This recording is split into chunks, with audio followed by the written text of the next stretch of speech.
Mitos Idul Fitri bagian pertama. Mengapa Idul Fitri kerap dikatakan sebagai hari kemenangan? Pada mulanya, bukanlah karena seorang muslim dan mukmin selesai menyelesaikan ibadah puasa. Asal mulanya karena Idul Fitri semula adalah perayaan Hanukkah atau merayakan dapat bersembahyang kembali di kuil Yerusalem, setelah beberapa waktu sebelumnya pada bulan ke-9 penjajah Yunani telah menodai kuil di Yerusalem. Pada masa penjajahan Yunani itu, akhirnya revolusi Makabe berhasil memperoleh kembali Yerusalem dan membersihkannya, untuk digunakan kembali sebagai tempat ibadah. Sejak itu kemudian diadakan hari raya yang kemudian dikenal sebagai Hanukkah, yang dianjurkan untuk diperingati seperti merayakan Sukkot, hari raya Tabut Perjanjian. Berdasarkan wahyu yang diterimanya, Nabi Muhammad kemudian merestorasi atau mengukuhkan kembali tradisi berpuasa pada bulan ke-9, antara lain agar para murid dan muhibnya dapat menyediakan waktu bagi berlatih menghadapi penindasan dan penjajahan yang kelak akan mereka alami. Dengan demikian, diharapkan apabila selama hidup mereka, dan masa hidup berikutnya, mereka telah terbiasa oleh disiplin ini maka mereka akan mencapai kemenangan pula seperti yang dicapai revolusi Makabe. Baik itu kemenangan spiritual, maupun kelak pada akhir zaman, sebagaimana dalam mitos akhir zaman yang dibahas pada renungan ke-23, bahwa mereka akan menjadi huri bagi para pir rijal al-gaib yang keluar dari kegaiban mereka.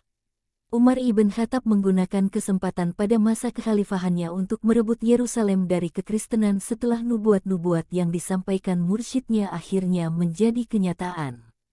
Ia berhasil menguasai Yerusalem, menyerahkan pemerintahannya kepada kelompok Bani Israel di situ termasuk orang-orang Yahudi.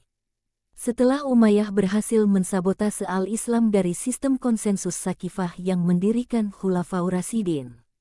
Pada masa pemerintahan Abdul Malik, setelah ia dan Yusuf al-Hajjaj berhasil menundukkan 3 pemimpin di kalangan para muhib dan murid al-Islam, terutama merebut Mekah dan Madinah dari 2 pemimpin, maka ia merenovasi kompleks kuil Nabi Sulaiman di Yerusalem. Peristiwa-peristiwa itu pun dianggap dan dikenang sebagai hari-hari kemenangan, meski Umayyah telah menyalahgunakan nubuatan mengenai Yerusalem. Secara spiritual yang individual, kembali kepada fitrah atau natur adalah pemurnian dan penyucian jiwa agar kembali kepada hitahnya sebagai manusia, menjadi caregiver dan healer. Tapi, al-Islam bukanlah agama yang bersifat egois individualis, yang beretoskan mencari ridha Tuhan atau kebahagiaan secara individu. Semacam kapitalis religius yang neoliberal, mengeruk keuntungan pahala hanya untuk diri dan keluarga sendiri. Secara spiritual yang komunal, kembali kepada fitrah atau natur adalah pemulihan keadilan ilahi yang dilakukan bersama-sama saat masa kegaiban 4 pir maupun saat mereka keluar dari kegaiban mereka. Bahwa semua bergotong royong memulihkan keadilan ilahi sebagai para caregiver dan healer. Hal-hal yang spiritual adalah yang bersifat batiniyah atau esoterik sedangkan penjelmaannya dalam kehidupan sehari-hari sebagai individu dan masyarakat itu bersifat zahiriyah atau eksoterik. Tapi, dalam pandangan tauhid yang non-dualis, keduanya sebagai 2 sisi dalam satu koin tidaklah terpisah satu sama lain.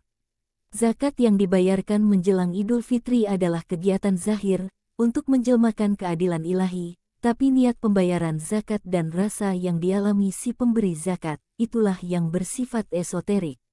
Di Indonesia dan Malaysia, yang merupakan tempat para imigran Ahlul Bait baca suksesor transmisi, Muhammad Ali, tidak hanya ada tradisi menyalakan pelita seperti Hanukkah dirayakan orang Yahudi, tapi juga tradisi saling memaafkan. Idealnya, yang esoterik atau batiniyah benar-benar menyucikan dan memurnikan kesadaran kita untuk kembali ke hitah kita sebagai manusia. Bukan hanya yang eksoterik atau yang zahir. Sementara itu, kebiasaan salat sunnah Id, yang dilakukan di lapangan terbuka bagi sebagian aliran, dan yang lain melakukannya di masjid. Kedua hal ini juga merefleksikan jejak-jejak Hanukkah yang lebih purba lagi dari berdirinya Islam oleh Umayyah bahkan lebih purba dari kebangkitan tarekat dan gerakan al-Islam pimpinan Nabi Muhammad. Yang pertama, melakukan di ruang terbuka publik adalah semacam pernyataan secara terbuka mengenai kebebasan beribadah dan rasa syukur di ruang terbuka. Yang kedua, Melakukan di dalam masjid adalah rasa syukur telah kembali dapat beribadah di kuil yang dibangun Nabi Sulaiman. Keduanya sesungguhnya dua sisi pada satu koin yang sama juga, bukan?